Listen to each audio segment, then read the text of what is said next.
So like all relationships of all different kinds depend on proper communication. And because this like communication is a two-way thing, I'd really love this if it wasn't just me standing here just talking at you. I want it to be a case of I'm talking with you. So I'm going to throw a few questions out as I'm talking about stuff, and I'd really value your opinions. I'd really value like any reflections or even questions that you've got to ask about whatever I'm talking about. That makes sense. So it'd be really cool if I could do that. So a bit about me. I'm Jason, by the way. I'm a record producer, and I've been at it since 1997 when I left school. And apart from a brief stint in about 2002 to 2004, where I was a music teacher for a little while, I've actually never had a real job. So like, make of that of what you want, whether that's a good thing or a bad thing. I think the jury's still out on that as whether it's a good or a bad thing. But I've managed to have a few different business models with some both success and some both failures at both, you know. But one of these common things that like has popped up throughout my music career and as I've been working on things is that all my successful moments throughout my business have all come about through me speaking up and me effectively communicating by directly talking about whatever subject material I need to talk about. And it seems to me like all my failures, not just in business, but like even in like relationships and family, and I hope you really empathize with this, but like it's always come about through some form of miscommunication. It's always come about through people either not speaking up about what they want or hiding an agenda, or expectations being out of line with reality in some kind of way, you know?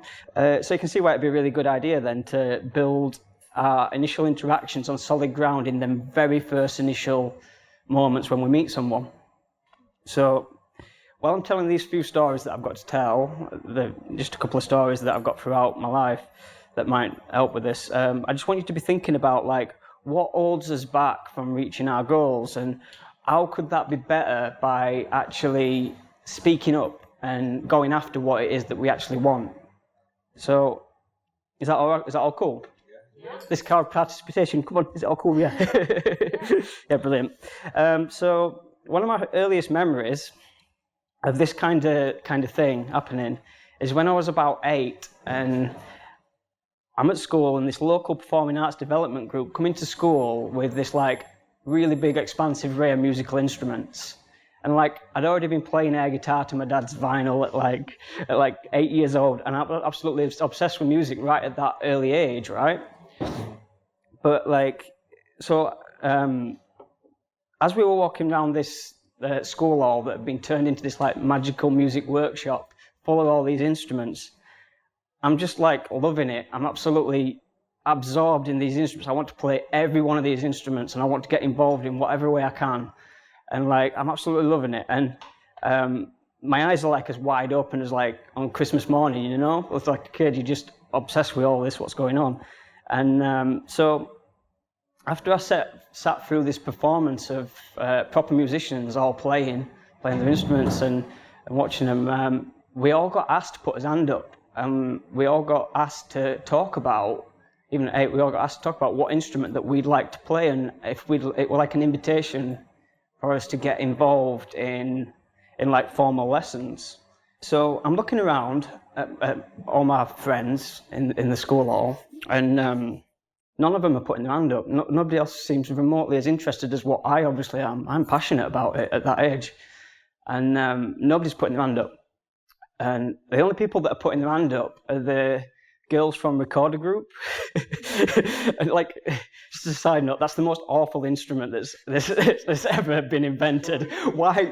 No offense to you girls if you played recorder at school, but why? It's the most awful instrument. It sounds horrible though, right?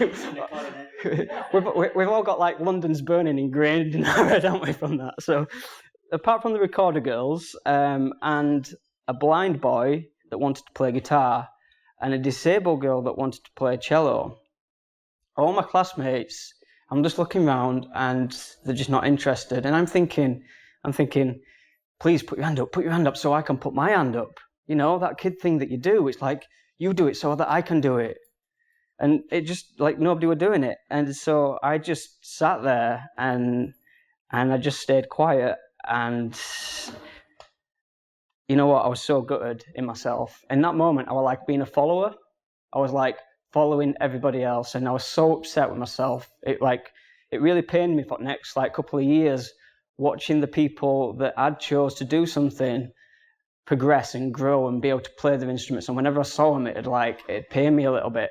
And like what I actually found out as well is one of my friends went off afterwards after the lesson, and he asked about it, and he ended up doing guitar lessons like 2 weeks later, and I didn't.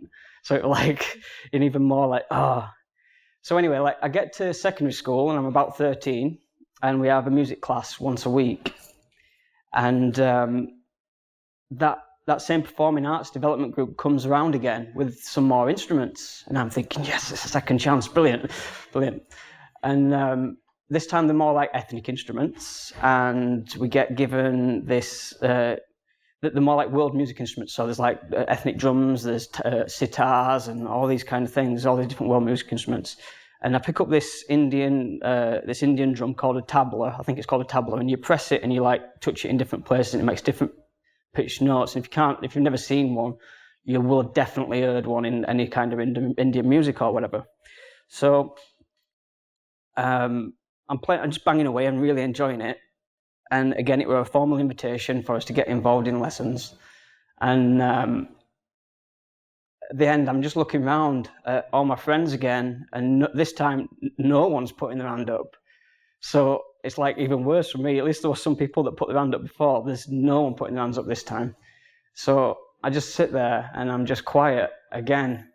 And it's like deja vu. That feeling's like deja vu. So break time comes, and we're out playing football, and I absolutely hate football, by the way. I absolutely hate football. But I'm playing football because my friends are playing football. Right? This is like, I'm just doing it because my friends are doing it. And I think like we're also like trading wrestling stickers, and I didn't have any pocket money, so I couldn't buy wrestling stickers, so I'm just offering over my friends that are trading wrestling stickers, just trying to feel a part of it or something like that. But anyway, I get this really weird feeling in my belly. I get this like gut reaction. It's just telling me to do something. And I must have got flashbacks to back when I was 8, because I just started running right back to the classroom. And it was like one of them nightmare sequences, you know, where like people are coming down, or you were trying to go down a corridor and there's an influx of people all coming opposite way and you're just fighting through. Anyway, I just finally got to the music room where I'd run back to, and my music teacher was just about to leave the classroom. We were just locking up, and I was that out of breath that I couldn't utter the words I wanted to say. I was like, I want to play drums, I want to play drums. So like, anyway, parents' evening was just around the corner. Words were had about my interest and potential for playing drums, and then I ended up like, I'd been pestering for a drum kit, and I was playing pots and pans with like chopsticks, you know, like you do as a kid. And anyway, I ended up getting a drum kit that year, and I ended up getting, my friend got a guitar, and we grew his hair, and we got piercings, and we started a band, and you know, that's the start of my musical adventures, right? But what I want to throw out to you lot is, what do you think it was that kept my hand from going up? Why didn't I want to speak up in them scenarios? What is it that's these kind of things that are holding us back, even from such a young age? It's age. You find it's age? Yeah. I was teaching for several years at college in art and design. And one of the courses that we did, it was a foundation in art and design. And it was people from 19 up to 85. And you'd be doing a demonstration of whatever skills. And all the older ones that would ask that ridiculous question that everybody else wanted to ask was theirs. Yeah. So, in some respects, it's that age that makes you go. But I'm meaning deeper than that. What was stopping those kids that said that they daren't? Why? It's peer pressure. Peer pressure. To some degree. Cool. Yeah. Is that what? I don't think looking like an idiot. You don't want to look like an idiot. No, I think insecurities. Insecurities, right? Okay. Any more? You have to fall on yourself. Yeah. Chopsticks, mate, on pans. Say again? Self-confidence. Right, okay, confidence. And that's like within my title at talk. I don't know whether you saw title at talk, like confidence, but right, so what I'm actually looking for is something that encapsulates all that kind of thing. So I'm looking for something called social reasoning, which is like this evolutionary tribe type of mentality. And like it's programmed in us from such like an early age to like think as a group first and then for ourselves second. Like there I am, this 8-year-old in this classroom, too scared to put my hand up and letting the class make my decisions for me, right? And that's like similar to like what you've just said to like the older people making the decisions for the younger ones. Sorry, Dave. Yeah. So maybe say that it's because at that age you've not had a chance to actually form your opinion on what it is that you want to do. So you're not sure if you want to be guitar expense and things like that. You're always worried how mum and dad are going to let me do that. Yeah. I would say that it will more a chance that you would prefer to just not put your hand up than put your hand up and you told them no. Yeah, that's cool. So like, let's say if we were out on the African savannah and we're in the long grass and we've got a tribe and one of his tribe members just shouts, "Lion!" Yeah? Whether you actually saw a lion or not, the second that you see your tribe running, you'd also make for it like your life depended on it, right? So when we go along with people's ideas, it's not necessarily that we're being gullible. It's not necessarily that we haven't got that confidence or whatever. It's actually like 250 million years of evolution that's like trying to keep us safe, you know, in them evolutionary terms, as far as, you know, trying to get out of situations in a group think. So like while we're comfortable in that safety of that tribe, we're going to do our best to not get kicked out of it. So you can see like what you said about, you know, insecurities and you're scared of looking an idiot. You don't want to get kicked out of that tribe, right? It's just simply that I didn't want to be ostracized. I didn't want to be pulled out of that comfort. So yeah, like sometimes like in that kind of tribal situation, it's like life or death. You know, it's the difference between life and death. And like I didn't want to at the school back when I was 8 years old or whatever. It's not necessarily that I've been this nasty little prejudiced kid when I didn't want to put my hand up because of the disabled girl and the blind boy or whatever. It's just that I wanted to stick to that comfort of that tribe. I wanted the protection of all those cool kids around me. Does that all make sense? Like as far as that side of things. So there's this Harvard professor and he's called Matthew Lieberman and he wrote a really amazing book called Social. It's a really good book. I'd suggest anybody to check it out. It's quite in depth, but he says in that book that social reasoning, although you feel like it's any other kind of reasoning that's happening inside your brain, they operate on two totally different neural handles. So basically what's happening is that they're at odds with one another. And like the second that you engage any form of social thinking, whether you're in a group or whatever, then non-social reasoning tends to give way and go out of the window for something called groupthink. Now, I'm sure, like, we've all heard of groupthink. I mean, you will have done with pub skeptics or whatever. Can you give me an example of, like, groupthink, how groupthink might have played out in your life or whatever? Well, I mean, it's only ever been to say, I mean, I think first time I ever actually stepped away from it, like you said, with Glasgow College, in music. But even then, at the beginning, because it were two different things. I went from a school which was Blur Oasis when I was here, and I was Blur and there were two of us. So in fact, no, I stepped away then, to be fair. Yeah. But you were absolutely ridiculed for it. But I stuck by it, and then when we got to college, it was opposite. And I trying to put labels on it with you lot, wearing your combats and your Vans and everything else. You were majority, and then an hour when we Fred Pericoy to whatever. Mate, it's full circle. Oh, yeah. So that was first time with them. It just shifted, and I kind of found a middle ground. I think. Yeah. Sort of. But no. So, Mike, what I'm thinking about groupthink is like, do you know, like canned laughter on crap TV shows? Like, you really didn't find that joke funny remotely, but yet canned laughter still made you at least smile. It like led you in that direction and influenced you in that direction to laugh, even though like you really didn't find that joke funny whatsoever. So far I've talked about Africa, and you're kind of thinking, that's all right, Jason, I really liked The Lion King, but what's that got to do with my business? So, like, obviously in modern Western living, we're not worried about wandering the African savannah on our own. It's not really part of where we're at now. But social programming is like we're exploited with social programming every day in that exact same kind of way. Like, there's a writer called Gustave Le Bon that wrote a book way back in 1895 called The Crowd, and it's like been this like marketing and consumer influence book that's pretty much set the groundwork for every part of consumerism and buying things and marketing up to today. It's all followed from this like one kind of book. And ever since then, like, people have harnessed this concept of influence, and people have like allowed the public to connect some form of authority to the people that kind of speak up above that groupthink. So basically what I mean is those people that are talking first, those people that are talking loud, those people that are clearly saying why they're portraying why their argument is the right choice. So like, as soon as you put that kind of thing behind it, that weight behind it, what you end up with is that permissions tend to be granted and trust tends to be given, and success for you guys as a business can be taken quite easily.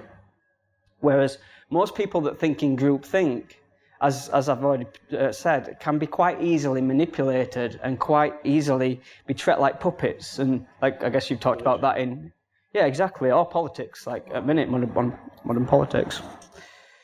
So as we're treating this like as creative businesses, as crafty businesses and stuff, I really think it's important for you guys, you people, to address: are we making our own decisions in our business, or are we just being that 8-year-old that's too scared to put their hand up in school?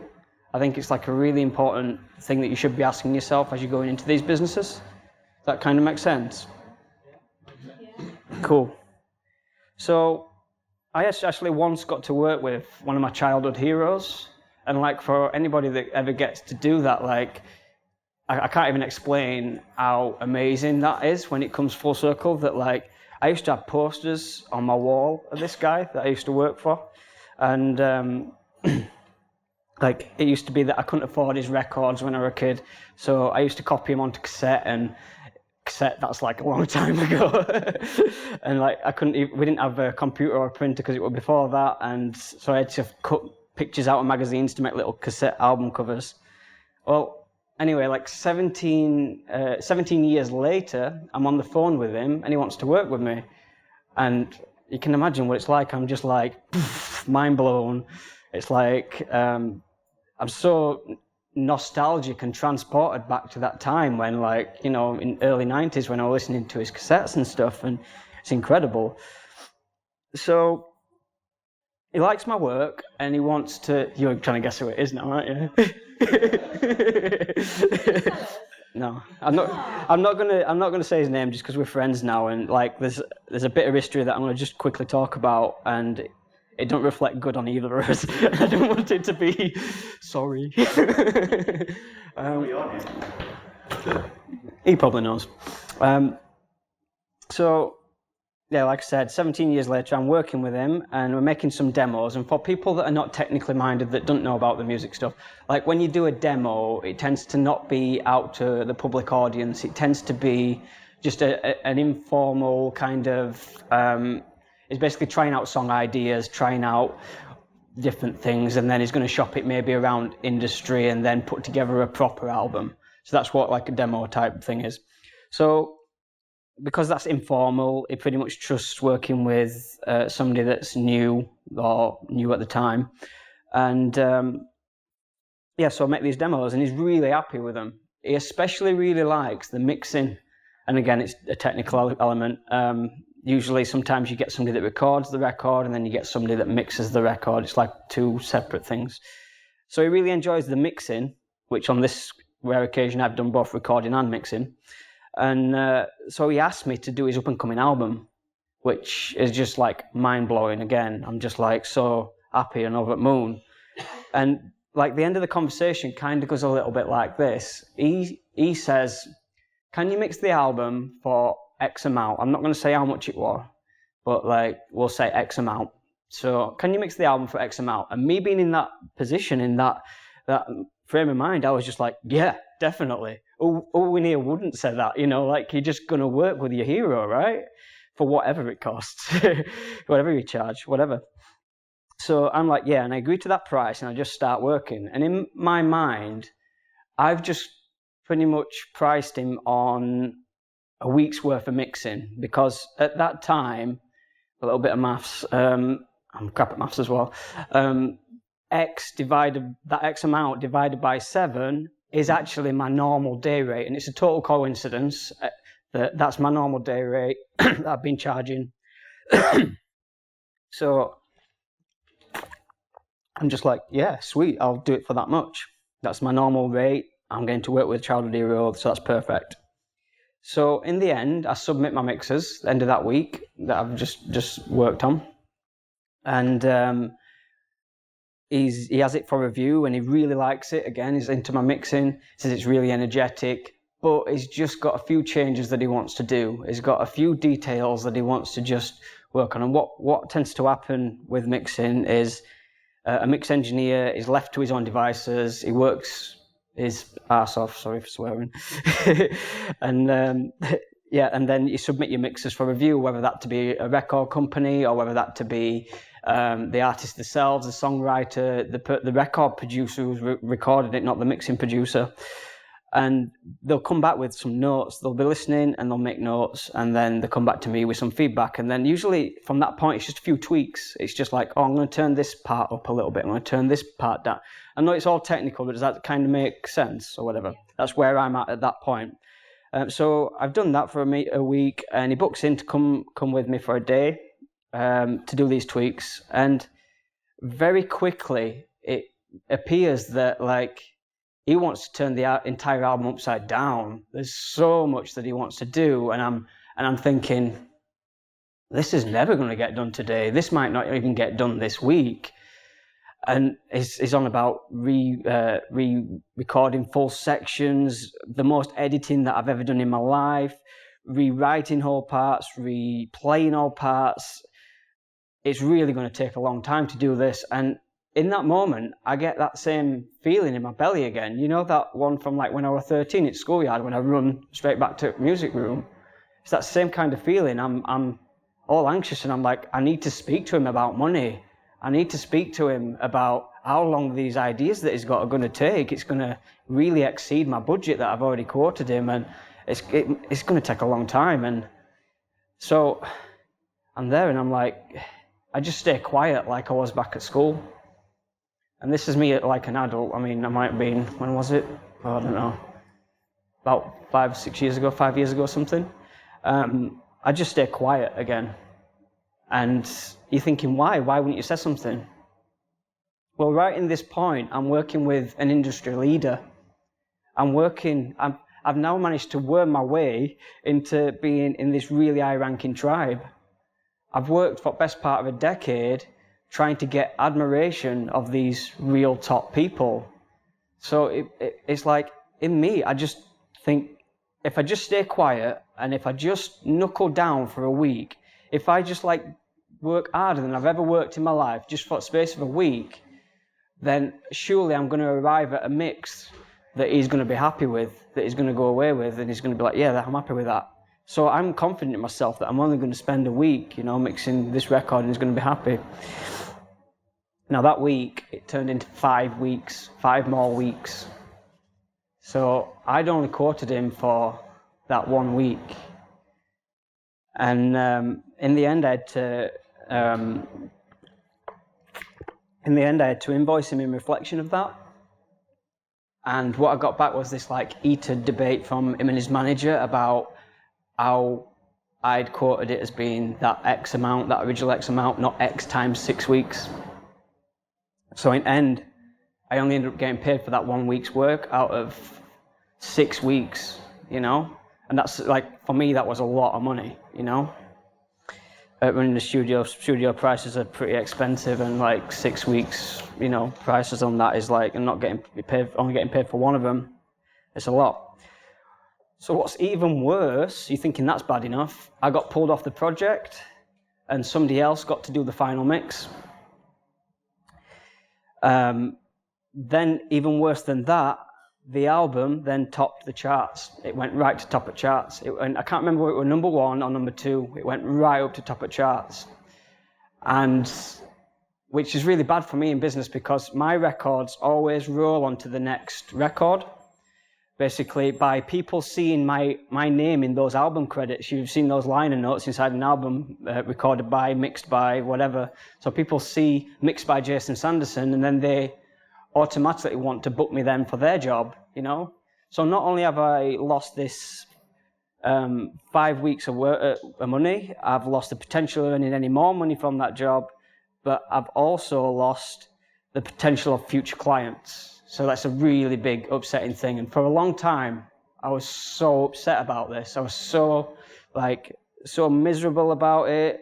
I was like so bitter about it. And I guess like all of you would be a little bit, right? Is that something, you know, you'd be a bit disheartened about it? Yeah? Would you say, if you hadn't have, like, idolised this guy who you recorded, but it would still been an industry leader, do you think you would have been soft with him in how you actually did it? And do you think that would have helped you keep the initial job? Well, I think that I would have been softer with him. No, do you think you wouldn't? I wouldn't have been soft with him. No, because I was soft with everyone, literally soft with everyone. So, and it's a really easy thing as a creative to not put value on your time, right? It's a really easy thing to just go, oh, I'll cut this person a good deal because then he might come back to me, blah, blah, blah. You're starting at a low rate, nobody else respects you from that point, and blah, blah, blah. It carries on in that way. It's very self-perpetuating, and I was soft with everyone, Dave, so I wouldn't have, yeah. So basically I just started asking myself, how can I communicate with my clients better in the future so that this never happens again?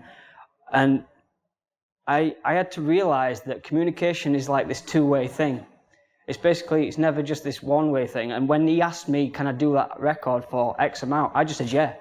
I didn't define any boundaries on myself. I didn't define any limits or for both of us. There were no two-way dialogue. I just went like one of those groupthink puppets, you know? So thankfully there's like a bright side to this story. I actually ended up clearing the air with him, and years later I still got to work with him again.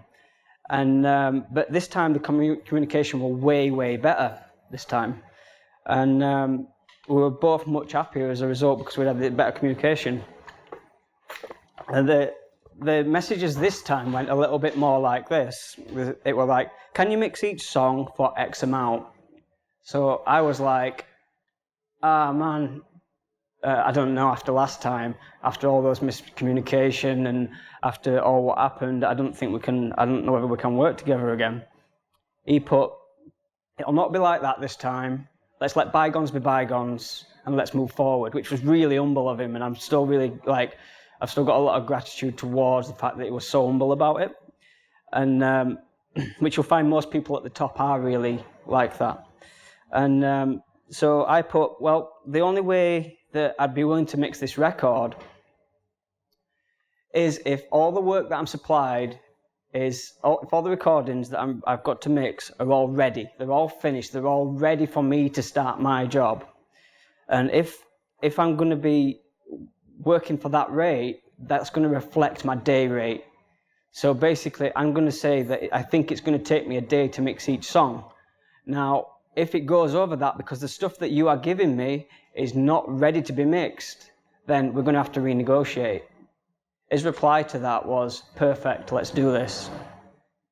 Now, can you see in that conversation how I'd set out some value on my time as well as him setting out his financial, the way he is financially.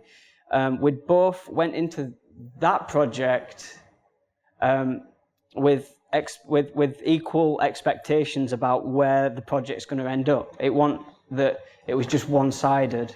You see how that would be the case.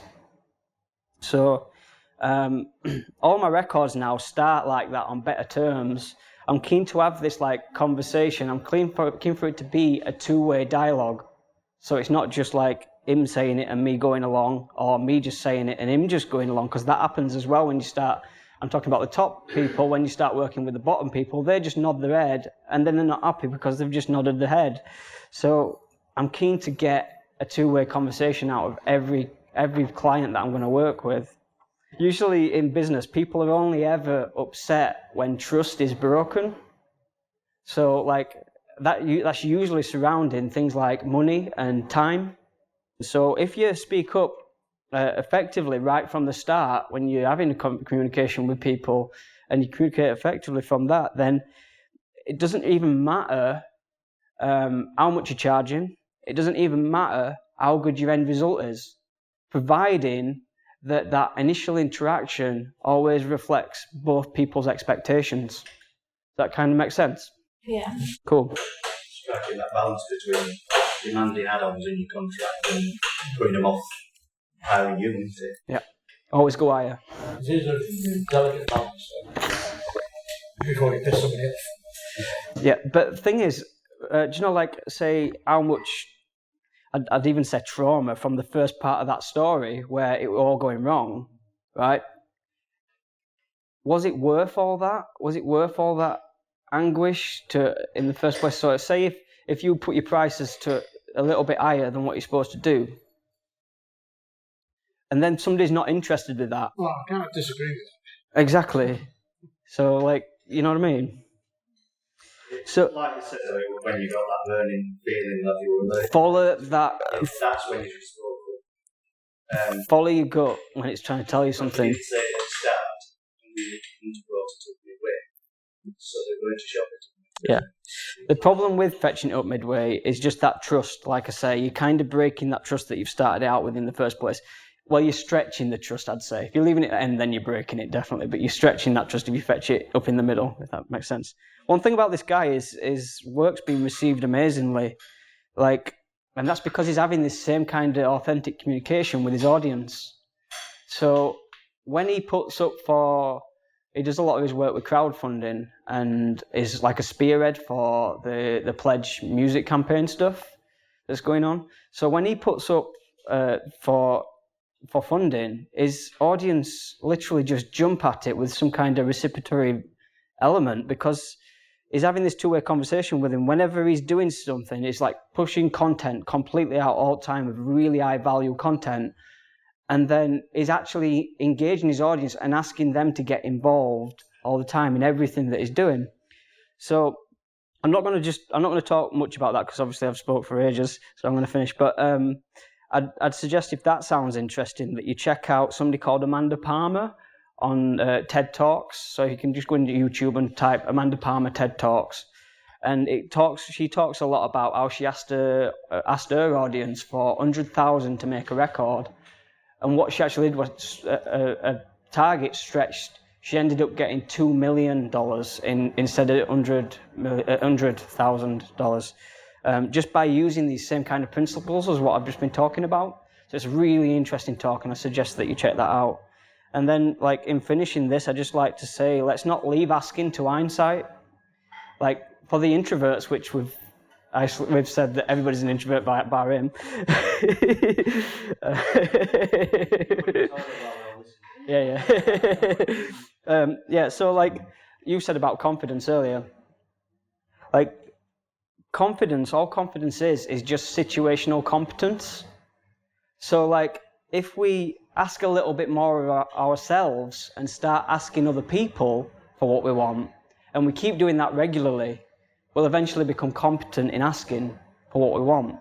So there's actually, like, no excuse for us introverts, you know? We just get better at it. It's simple as that. And that's like what you were saying about when you get older. Obviously, you've got better at asking for what you want. So say again? That's all we get. Yeah. So like in a world where we judged on everything that we do, completely everything we judged, let's let the volume and the quality of our work only be judged by that we was competent in asking. So that's it. Thank you very much.